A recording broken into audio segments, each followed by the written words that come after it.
On everybody, welcome back to the Extra Innings Podcast. I'm your host, Elijah Rodriguez, and we are back with another episode sort of about MLB news. I guess we could call it that. We could categorize it as that. Yeah, you know what it is. It is MLB news again. I usually try not to do these back to back, but I had to talk about this. So today we're going to be talking about the Marlins, Miami Marlins, and the Dodgers, both in the news today, this morning, for different reasons. One, for basically just giving up the season, like calling it like throwing in the towel. Basically, the 6th of May, he's throwing in the towel. The GM, and the other for Walker Buehler. Much better reason to be in the news. So let's start. Let's start with the Marlins. We'll start with the Marlins, and we'll talk about Walker Buehler in that series, which is interesting because then I was already going to plan on talking about Walker Buehler and his start. I had planned to watch the start last night. Watched a good chunk of it. Boy was exhausted. I think I once they pulled him in the fourth, I think I was out. But and then obviously the whole thing with the Marlins and Luis Arraez getting traded out to San Diego. So there's a lot. So we'll start with the Marlins and then we'll talk about Walker Buehler and how I feel that start went and some of the other pieces to it. Okay, so if you didn't know, a couple days ago, the biggest trade since the biggest trade that's been within the year happened between the Marlins and the Padres. I think, honestly, the trade itself, I don't quite remember what was given. Because, I mean, Arraez was the big piece. I think it was for some minor leaguers. Let's see. Okay, here we go. So, before we even get to that point, the Marlins had a decent run last year and made it to the wild card, which was not expected at all. I mean, not in the slightest. They surprised a lot of people, made it to the wild card, though they drew the Phillies. Obviously, the Phillies were hot until they made it to face Arizona, and they just shit the bed, best way to put it. So they didn't make it past Philly, obviously, but still making it to the wild card with the team that they had. Not a whole lot happening over there, and they just kind of put some shit together and made it work. It was kind of exciting. It's a boost of morale. They're like, hey, maybe we got something here. We made it all the way here. We played well. We competed well enough to our standard of, obviously we're playing the Phillies. It's a stacked lineup at that point. Hey, this is pretty exciting. This is awesome. But obviously that didn't really mean much because then they just traded away Luis Arraez. But anyway, so in the Arraez trade, it looks like they got 4 players from the Padres. Dylan Head, not arriving until 2027. Jacob Marcy, AA guy, 2025 ETA. Nathan Matarella, another AA guy, estimation 2025. That's San Antonio, by the way. Wow, interesting. Wook Suk Go, who's in AAA right now. He signed a $4.5 million deal last year. So a lot of pieces that are building blocks is what they got for Luis Arraez. Upside, totally, sure. Make immediate impacts like Arraez was? No, absolutely not. So that kind of feeds into what I'm here to talk about today. So if you didn't hear in the news, they make the trade. Fine. Make trade. You do what you got to do to that you feel is the right move in this situation. Luis Arraez is one of the best hitters in baseball. That's been known. The dude is already having an electric year, and he just carried that over to San Diego in his debut a couple days ago and just fucking went off. So he's still the best player, one of the best hitters in baseball, and he put that on display the other night. And they got all these prospects. So as a Marlins fan, you didn't do anything in the offseason, didn't do much. You brought in Tim Anderson from Chicago. Tim Anderson hasn't really been the same since his ass got knocked out not too long ago, but whatever. They didn't do much in the offseason to really excite Marlins fans. Then they come out here and they trade away Luis Arraez, who was a shining light in that lineup. Obviously, didn't have, they got some guys like Nick Gordon, they got Jazz Chisholm, they got a couple guys here and there that can really add and piece some things together.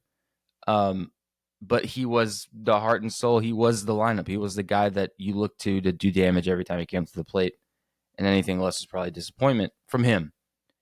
So they trade him away. They get all these building blocks, and as they come to the president and I thought the GM, I know I said GM earlier, is the president. They come up to the president and ask for his comment or like what the plan is now that you traded away one of the better hitters that you had on your team. And he goes, "Yeah, we're not going to make the playoffs this year. We're not likely to make the playoffs." Like, homeboy, you weren't likely to make it last year either, yet you did. Why would you say? But the thing is like, okay, as a president, as an upper management piece of it, I'm going to look at this from a corporate standpoint, right? As this is a workplace, right? And you compete, whatever. So as if you look at this as a workplace, you still have employees that still have to work and still have to go to work happy and perform. And when you've basically said, I have no faith in this team to make it anywhere this year, none, even though this same bulk team made it last year with the same kind of thoughts of like, no one gives a shit, but we're going to put some shit together.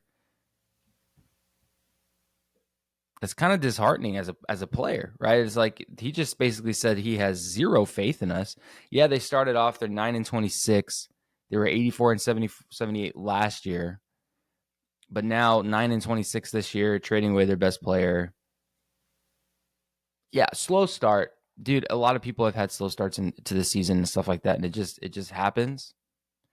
But baseball is a long season for a reason, and you can change that course very quickly. You string together a couple great weeks, string together a couple good months, and that record can flip on itself, and it's a whole different season you're looking at. It can happen. Obviously, the later it gets, the bigger the hole might be to get out of, honestly, and maybe that couple months, couple weeks won't save you, and that does happen. Granted, it does happen. But right now, it's May 7th today. This statement was made on May 6th. Dude, we're like a little over a month into the season, and you're like, yep, no, it's a wrap. We're fucked. Trade it, and we'll shoot for 2025, 6, 7. We're unlikely to make the playoffs this year. Why would you say that? I'm curious. Why would that come out of your mouth? I know as a stadium, as a business, you strive to keep people in the seats because that's where a good chunk of your revenue comes from. Ticket sales. Come to the game. When when you just traded away kind of a selling piece that people want to come watch hit, come play. When you're like, yeah, we traded him away and we just got a bunch of prospects who will not make immediate impacts. We're going to have to just pull somebody up for the time being. You're pretty much telling fans, don't come this year. Don't come next year. Maybe come 2026. Hey, 2026 might be a good year, which it might. It might be a good year. They seem to have some pretty good prospects they got from the Padres, because the Padres are dead set. The Padres are the team that are so aggressive. They're so dead set every year to do something, and they just never can seem to put it together. They have all these pieces over and over and over again. They make big trades. Like last year, they traded for Soto. They got the Soto trade. They did all this stuff and just could never quite put it together. And again, here they are, aggressive as fuck. Or Luis Arraez will give you we'll sell our prospect list for you. Get him, and we'll take this guy. But like even then, it's just like they better put some shit together soon, because I'm getting tired of watching the Padres get so fucking aggressive and get all these studs and just can never put it together. It's not fun to see. It's not entertaining, because it's like, hey, you guys suck up all these players. You have this elite roster. Do something with the fucking roster, man. You got Machado, you got Tatis, you just got Cease, you got Cronenworth, and you got all these guys. Make something happen. Seriously. But anyway, that's my rant on the Padres, man. They get so aggressive and get all these guys, but never seem to quite put it together.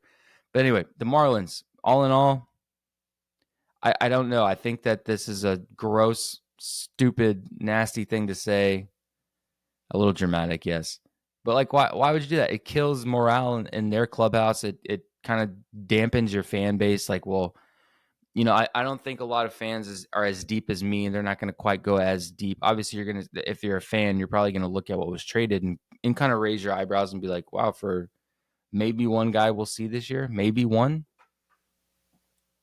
Other guys won't be here till you're estimating 25, 26, 27. Like, obviously, an estimate, they could come before, they could make immediate impacts, maybe even later this year. You don't know. Obviously, with all this stuff happening and with the way that roster management goes and the way that, depth charts run, you honestly, these days, you never know. Guys can get called up in an instant. It's going to be one of those things where you just have to wait and see. But if you look on paper, it looks like the Marlins wrapped it and they're like, come back in 2027, which kills ticket sales. It's going to kill club morale. It's going to kill fan morale. So I'm hoping he didn't just like set off an absolute bomb in Miami, but it definitely seems that way.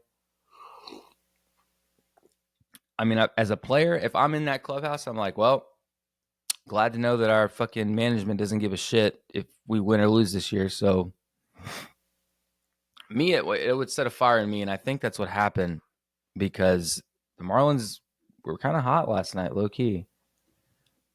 But let's kind of dig in a little bit more before we change this subject, because I do want to talk about Walker Buehler and his debut back since 2022. So there's obviously a lot of other things happening in the Marlins organization. I'm not going to get into the business side of things. I know that they kind of pushed out one of their brighter minds that was running the game, that was kind of running things from behind the scenes for them. Bruce Sherman wanted to have someone else. Yeah. So I remember they got their first woman who was going to be running the organization, Kim. I remember hearing her name, but I don't want to pronounce it. I'm going to fuck it up. But ownership pushed her out. She knew so much baseball, and that was a great hire. I knew that because I was surprised when they hired a female, and that's just because it's never been done in baseball. They hire her. I was like, oh shit, she actually knows what she's doing. She's making some moves. They put together a decent team a couple years, and then she just got pushed out by ownership because he wanted somebody else. I think that was a stupid decision. So there's a lot of other things happening in that baseball operations, upper management, whatever ownership group. There's a lot happening over there. They have obviously different views. They got guys that want to do this, guys that want to do that, this, that. There's a lot of shit happening in Miami. I don't think they quite know what they want to do, but this was just to wrap up this whole thing with Arraez and we've given up on the year. Terrible idea. I don't know why would they would do that. But anyway, so last night, after this is all developing, I think this happened late last week, Friday, Saturday, Sunday, into the weekend. Arraez goes to San Diego. They get the prospects. And then on Monday night, last night, Miami goes to LA and they face Walker Buehler in his debut. First time he's been pitching since 2021. No, 2022. Sorry, 2022. He had a great year, 2021. No. Fuck. Don't tell me. Don't freaking. Am I losing my mind? I might be losing my mind.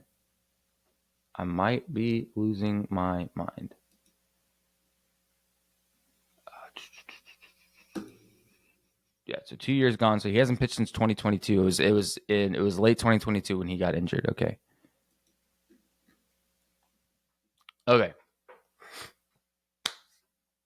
Walker Buehler. I'm a fan of Walker Buehler. I think he's got a great arsenal. He's got an electric fastball, nice slider, good change piece. He's a solid 2-3 guy in your rotation. If he can figure it out right now, I mean, he's not going to pitch better than Tyler Glasnow. That's not going to happen. So he's not going to be the number one. Glasnow's the number one. When Kershaw makes it back, I don't even think he's going to be. I think he's number 4 in their rotation, honestly. But anyway, so talking about Walker Buehler and then talking about kind of tying that in with the Marlins, right? So Walker Buehler hasn't pitched since 2022. He hasn't played in the big leagues. He's been doing minor league stints. This is his second Tommy John. Got drafted out of Vanderbilt the same year as Fulmer and Swanson.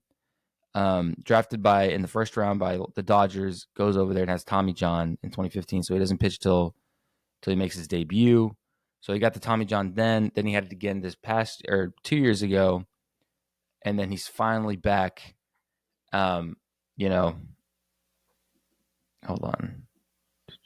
So he's finally back after 2 years of not playing, but he didn't come and face a fair weather team. He came and faced the Marlins. Now, like I said, I tuned into this game. I was excited. I love watching Walker Buehler pitch. I think he's electric. He did look a little bit rusty, I will say that. And I knew that it was going to be a tough outing because the first at bat was Jazz Chisholm, and the at bat was like 10, 11 pitches, or it was maybe 10, maybe 8 to 10 pitches. It was a long at bat for a leadoff for your first one back into the big leagues. I was surprised. I was like, damn, this guy's putting up a fight. Like, this is about to be kind of a brutal game because he was just missing that stuff that used to make him elite in 2020, 2021, that he could put you away. He had the good fastball, he had the good slide piece or curveball thing that he throws in there. It's kind of like a slurvish thing. It's like, I think he probably throws it multiple ways than the change piece, but he had that thing that could put you away. It was that factor. He was just like, he had that put away pitch. And last night he just didn't seem to have that put away pitch, and he was just kind of leaving balls elevated, kind of missing middle, which you just really can't do when you're throwing only 94 to 97.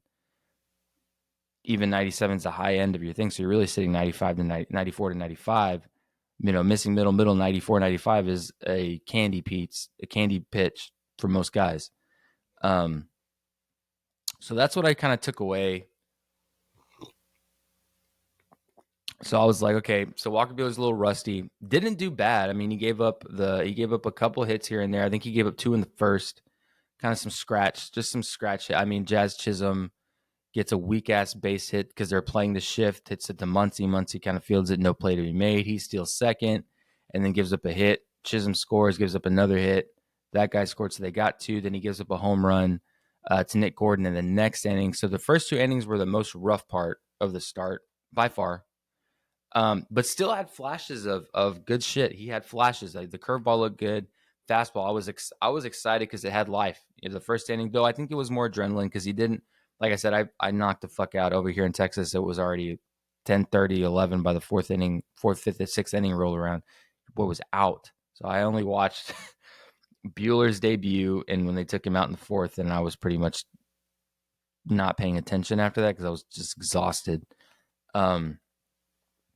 But he showed the flashes of the fastball. When he first started, I was like, holy shit, 97. Holy shit, 98. He started off the game with a 96 mile an hour fastball.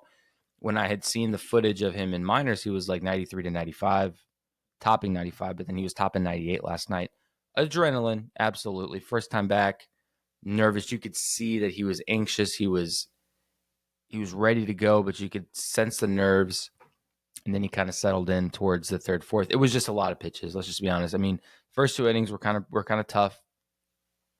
Had some really tough at bats in there. But on top of having the tough at bats, he was missing with the breaking ball. I think it made more sense as he got into the third and fourth after those first 2 tough innings. He got into the third and fourth, still a lot of pitches. Let me see if I can find the stat line. Because he threw a lot of pitches in the first 2 innings. I think it took him like 30 pitches to get out of the first. Hold on, guys. I'm trying to see if I can find the stat line.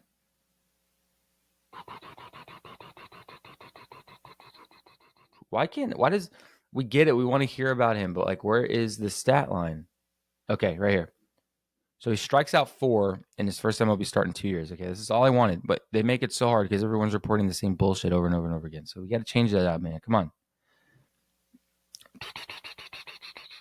Yeah, so the first couple innings were tough. The good thing that helps is that his lineup is electric. So he had a tough, and I saw this. He had a tough couple first innings, 1 and 2. But in that bottom of the first, Shohei hits an absolute tank. Oh my god, a bomb! And then him and Freeman go back to back. So you have that run support and you have that confidence in your lineup that if I'm struggling here, these guys are going to pick me up. And that's a great feeling as a starting pitcher, as any pitcher, is like I have confidence in my team that if something were to happen, if I'm not fucking nails, if I'm not just this guy who's just shut down, I don't know if I'm going to be able to have a team come in and help me out. These guys have a fucking star-studded lineup that you can afford to not be on every night. Is that an excuse to back off and not be elite? Absolutely not, but it's reassuring and it helps you feel better, helps you pitch better, gives you more confidence. But yeah, so he had a rough couple first innings. He did strike out 4.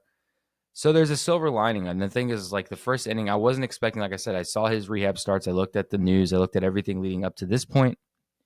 Because there was 2, everyone want to talk about Alek Manoah, why Alek Manoah was even put in the same fucking sentence as Walker Buehler in debut returns. one guy just couldn't figure it out. The other guy's coming back from Tommy John. They're not even the same. They're like, get two big league guys, yeah, coming back, making it back, whatever. But Alek Manoah should have. I don't. That's a whole other situation. But this was the debut, the return that I was truly waiting for. Like Alek Manoah and that crap. I'm not waiting to see some guy try to figure it out at the big league level. I wanted to watch Walker Buehler pitch, and I was excited for yesterday. And he showed us, that, yeah, he's rusty. He hasn't pitched in the big leagues in 2 years. And people kind of underestimate that. They're like, oh, he's a professional pitcher. He's done it before. But how hard it is to come back after facing I said it before, the jump from minor league baseball to the big leagues it's almost insurmountable because it's a completely different ball game. It's not even the same, remotely close. It's like playing a completely different game. And I think coming back after not being there for 2 years, not just one, not just missing a couple months, 2 years he hasn't played or pitched on a big league mound. You're going to have rust. You're going to be a little different. Where pitches that you may be able to get away with in AAA may not translate over to the big leagues. People spit on some stuff. People will hold off. People will smoke shit. They're just better. It's a better game. It's a faster game. It speeds up. And I think that we saw a little bit of rust off of him. But seeing the high velocity, seeing the good breaking balls that were just missing. It wasn't like he was all over the place. Breaking balls were just missing here and there. He just couldn't put guys away. He was missing that put away pitch, the sharpness on those pitches that really, got people, kind of just off a little bit in the box. I think that the Marlins were a little still too comfortable in the box with him there. That's what I think. I think he didn't really have a whole lot. He had the velocity, he had the break, just missing. But there's good to take away. He had a lot of velocity, more than I thought he was going to have, which I think may have been adrenaline because the chunks of 97 and 98s that I saw were in the first, and then it tapered off. But as he got into the second and third, past the home run that happened in the second with Nick Gordon, he started hitting more with the breaking balls, and he kind of settled. He really settled in. His fastball dropped to 94 to 95, which is still good. I mean, that's still enough to play. That's still decent. And I feel like I'm an asshole for saying that because the dude, he did used to throw 98. Does it really matter? No, because he's had 2 Tommy Johns, so he's still working with what he's got. But 94, 95 is still good. He had the breaking ball. The curveball was working, and then he started landing more breaking balls for strikes as he got into that third and fourth. The pitch count for a return, especially coming off Tommy John, was just too high for him to go any higher, and I understood the pull, everything like that. So as much as you would have wanted him to go further, longer, I think that, 77 pitches in 4 innings, he just faced a lot of tough batters, which goes back. So we talked about Walker Buehler and everything that happened. Now let's talk about the Marlins again. So the Marlins came out and faced this guy who everybody knew this was a big game for him, and everyone knew that, Walker Buehler's back. Let's do something. The Marlins, just coming off this whole bullshit with the season's over, they looked strong. They were putting together tough at-bats. Walker Buehler's no slouch, man. He's not like, yes, he's back for the first time in 2 years, so he's not the Walker Buehler we're totally going to get for the rest of the year. I think he's got to settle in. He's going to knock some rust off. I think he's going to be better. He's going to be more elite, but he is no slouch whatsoever. And the Marlins were just battling, and they put together some really good at-bats, especially in those first couple innings. Like I said, I can't speak for the rest. I haven't seen the highlights, didn't watch it yet. But from what I saw, Nick Gordon putting up great at-bats, Jazz Chisholm putting up great at-bats. There were some dudes in there that were really stroking, just doing their fucking job. And I think that I'm hoping that this whole thing with the season's over, they've given up, has lit up a kind of a fire. And maybe they get that same energy. Maybe they get that same feel that they had last year where they made it to the postseason, and maybe they can push through. But yeah, guys, Marlins are going to be interesting to watch. I think that something may happen over there. I have a feeling. I just have a gut feeling the Marlins may put something together to kind of go with the adversity they've been facing. They got rid of Arraez. Now they're going to have to put some stuff together with what they got. I think that's exciting. Walker Buehler, should we be worried? It wasn't the Walker Buehler that we saw in 2020 and 2021. No, hasn't pitched in 2 years. Still showed a lot of electric stuff. Still had a lot of good breaking balls. Just missing a little bit, And I think that's rust. I think that he's going to probably be a 95 to 96 guy, dropping 93 to 95, probably for the most part. I don't think we're going to be able to see the 97, 98, 99 that we used to see back when he was, younger. We're talking 17, 18, 19. 2020, 2021. I don't think he's that guy anymore. I think he's going to have to make a little bit of a change. But even then, still a great addition back for the Dodgers, who are in desperate need of pitching. Kind of help Tyler Glasnow kind of get some more pieces to that rotation. Obviously, last night they had a great job. They had Blake Trinan come back. I've always been a fan of his. I think he's nasty as hell. And then they have Vesia come in and shut the door. So there's still bright pieces to the Dodgers. I know the pitching has been a grind, but there's some good pieces and there's some good things happening. So welcome back, Walker Buehler. Fun watching you, man. I think there's gonna be more to it. Just got to let him knock off the rust. But if you think I'm wrong, guys, let me know. Check out this video on YouTube. I have all the podcasts fully live on YouTube, as well as our breakdowns, as well as other short form content. So be sure to follow us, like us, subscribe, wherever you can find us. We're on basically everything. So, like I said, we're going to be having episodes every week, guys. So come back, tune in on Spotify, Apple, wherever you get your podcasts, and we will catch you in the next one. Thanks for listening.